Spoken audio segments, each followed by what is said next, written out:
Welcome, Kristin. Hello, Lisa. How are you? Oh, great. Thank you so much for joining me for this interview about Dunns Josephine Hotel and to learn more about you. To get started, tell us about your historic hotel in Overtown, Florida, Miami, Florida. Well, the Dunns Josephine there were two parts of this hotel, both of which were created by Black women. So Black Bahamian women. So there's the one side was the Josephine and then the other side was the Dunns. And they're separated by a courtyard. So we just combined the two and made the Dunns Josephine Hotel. So there's 7 interior rooms and 8 exterior rooms. But it's a historic hotel that one side was created in 1937 and the other side was created in 1941. And it celebrated the Harlem Renaissance. It was built during the Jim Crow era when African Americans could perform on South Beach but could not sleep on South Beach. So they would come to Overtown, which is a historic Black community in Miami. And the parties would continue. The Lyric Theater was going on there. Clyde's Pool Hall was going on there. So this is just this is the last hotel in Overtown from that era. Wow. And I know I have to back up so that we can give a proper introduction of Kristin Kitchen, but I just needed to start with this beautiful, beautiful project that you have, this hotel that you've completed. But I do want to start and back up a little bit by having you tell the audience more about Kristin Kitchen and you as the historian and how you came to this dream, this project, how it came to be. Well, my first project was a historic hotel or historic home in Cincinnati, Ohio, that is now 6 acres bed and breakfast. And that is a site that was actually part of the Underground Railroad. So it's been open for 21 years now and killing the game. I cannot believe it's been 21 years. I don't know, because I'm still 25, so I don't know how that works. But so that has been, an amazing project. And as I continue to grow, there's just a desire to expand the goal is to share African-American history in historic spaces and tell our story in a passive way. So it's kind of like a night at the museum is what we say. So we teach as well as offer you a wonderful night to sleep. That's great. So how did you find out? Because I know you're originally from Ohio, the Buckeye State, like I am. But how did you find out about this property in Florida and what drew you to it? Well, the history drew me to it. But there was a commissioner that was that I met in 2012. And a young lady that worked for the Tourism Bureau. And they both said to me, would you be interested in preserving this historic hotel? And I said, absolutely. So it took, quite a bit of time, 10 years, almost 10 years to get the project done. But the city of Miami, was a great contributor of support for us. And we were able to open up the hotel in 2019, right before the pandemic started.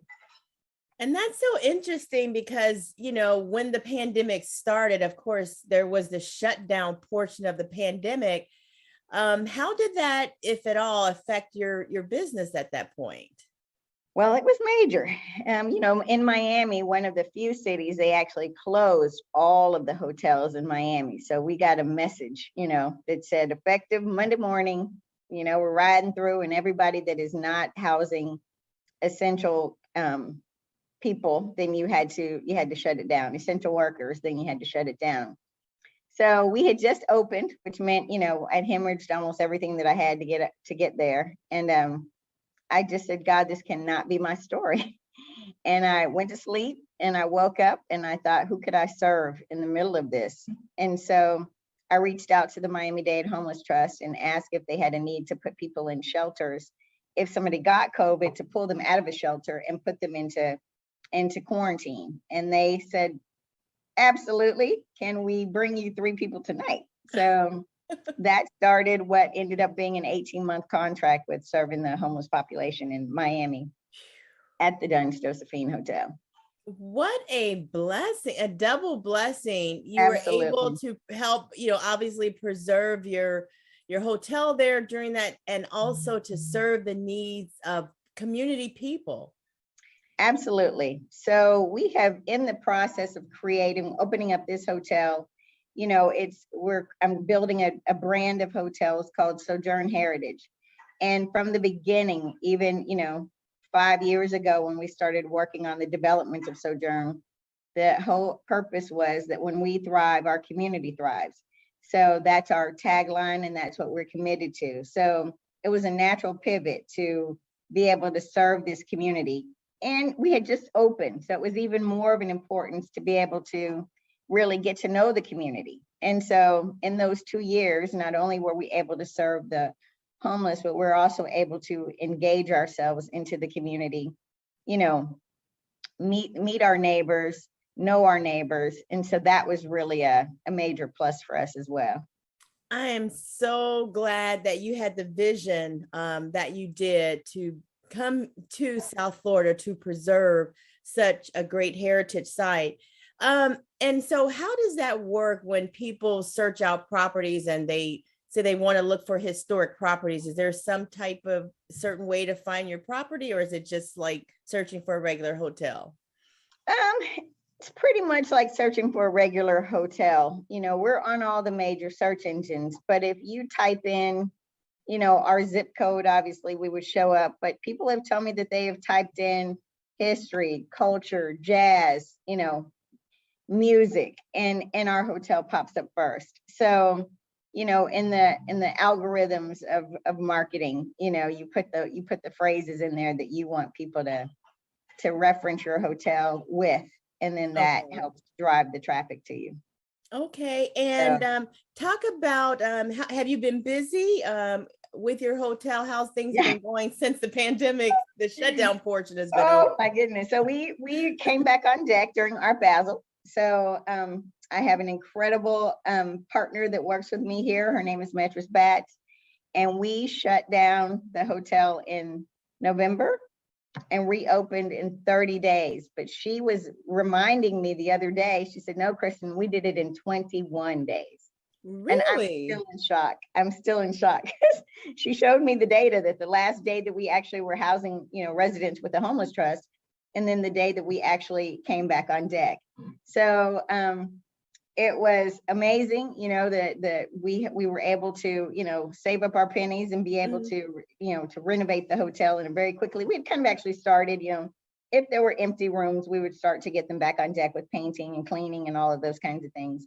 But we reopened during Art Basel, and we were only open 4 days a week during the month of December because we still knew that we needed to have the contractors continue.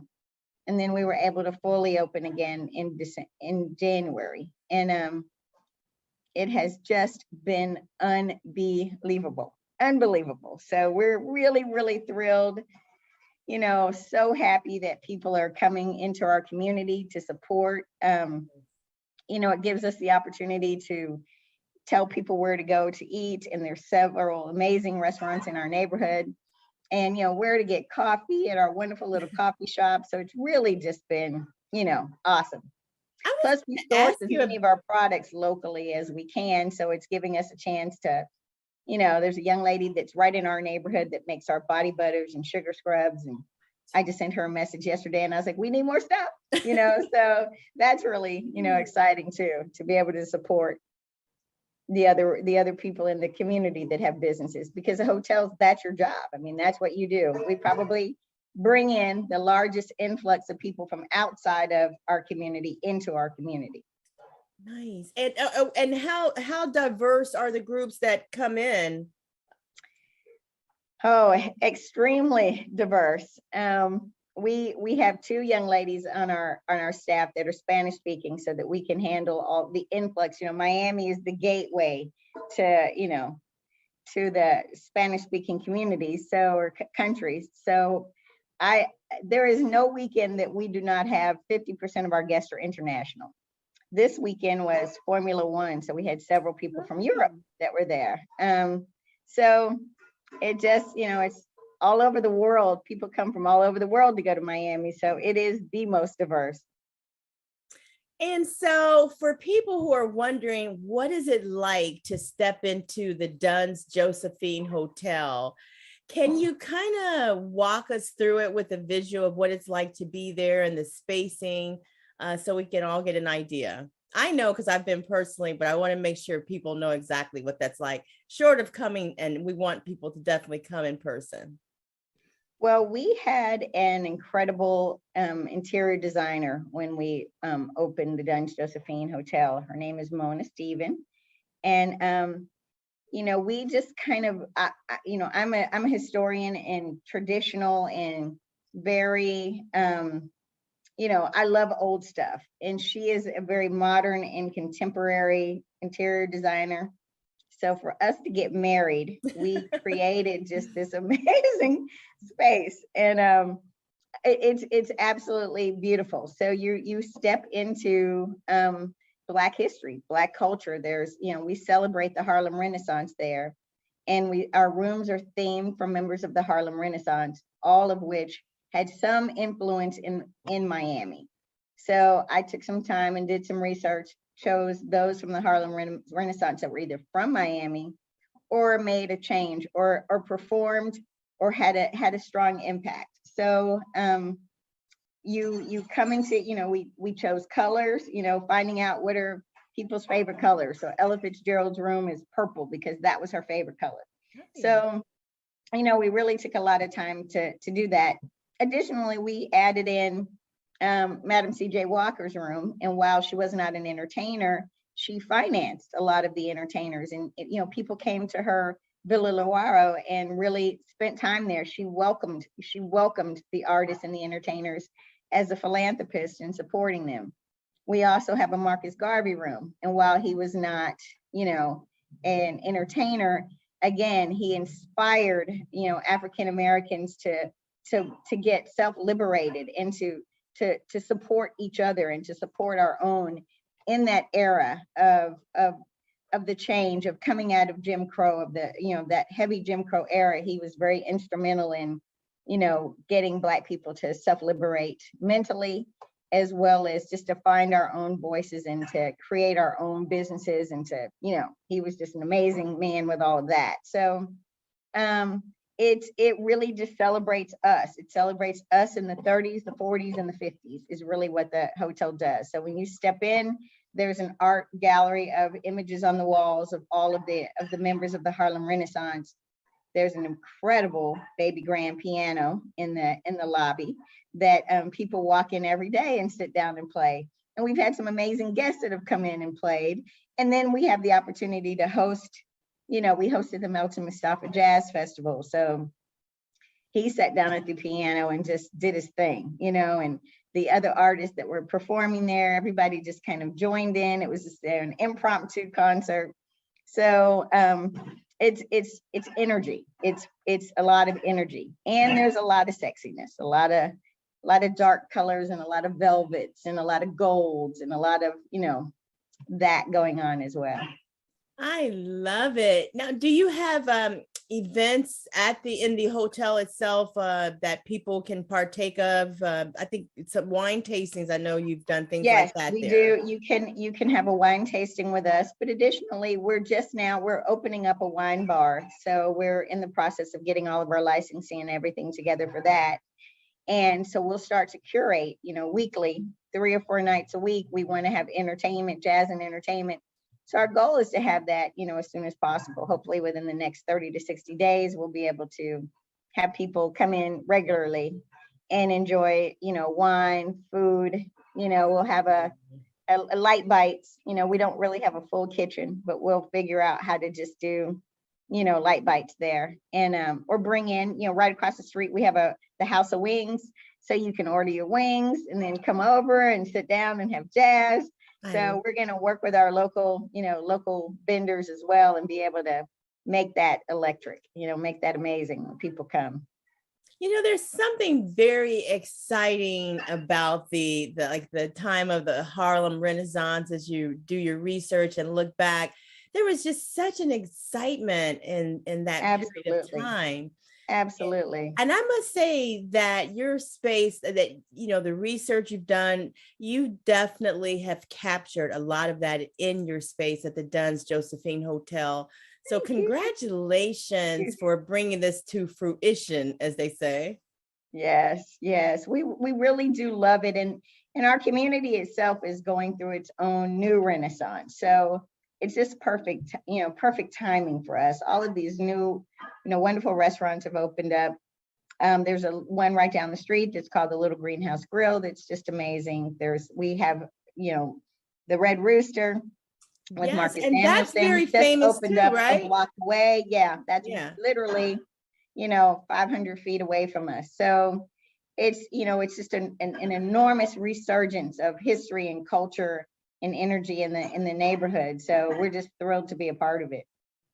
And I'm definitely going to share your contact information, but can you just tell folks all the ways they can get in touch with you if they're interested in booking hotel rooms? How do they reach out to you?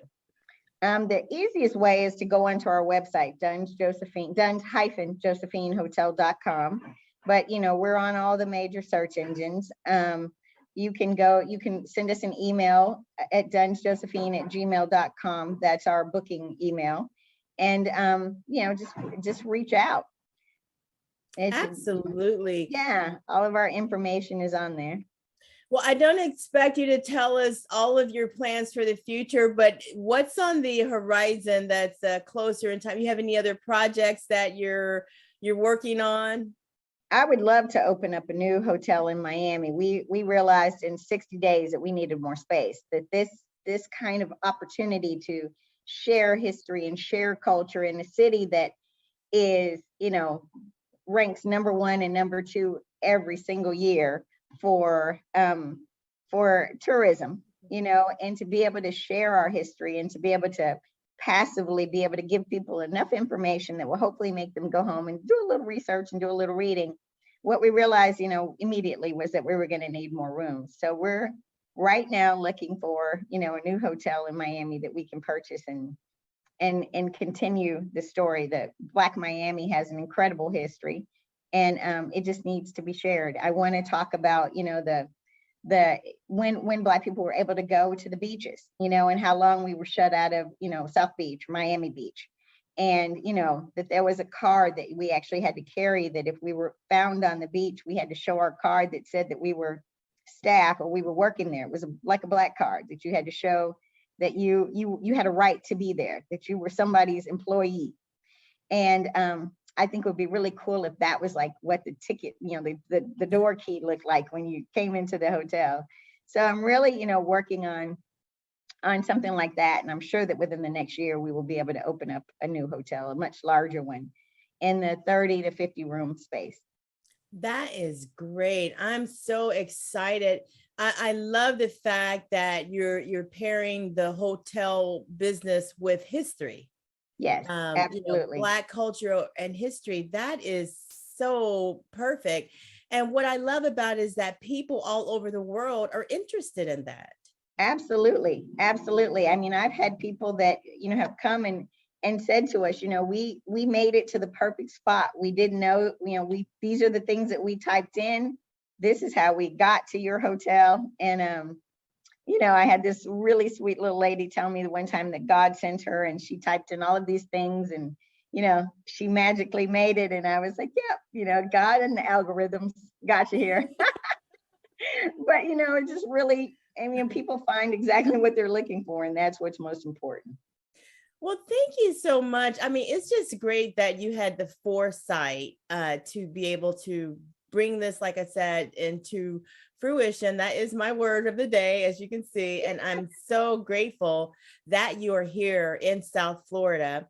And anytime you have anything going on that you want to share, please use me. I'll help you spread the word. I will. As soon as our wine bar gets open, I will reach out and tell everybody, come on in. I mean, we plan to really celebrate. There's so many amazing jazz artists in Miami. Yeah.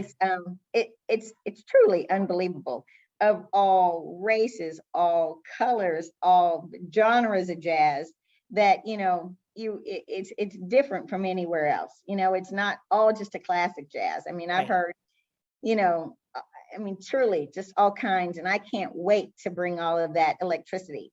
Our courtyard is, you know, just perfect for that kind of an experience. So we're really excited about that. Well, watch out, Miami, because Watch Miss out, Kristin Miami. Kitchen, a serial. I've read about you. You're a serial hotel entrepreneur. Yes. So, serious entrepreneur and a serial one at the same time. So, we thank you. We look forward to all your amazing projects and definitely keep us in the loop. Thank you. Thank you, Lisa. I appreciate the opportunity to speak about it. All right, we'll be talking again. Have a wonderful day. Bye-bye. Bye bye.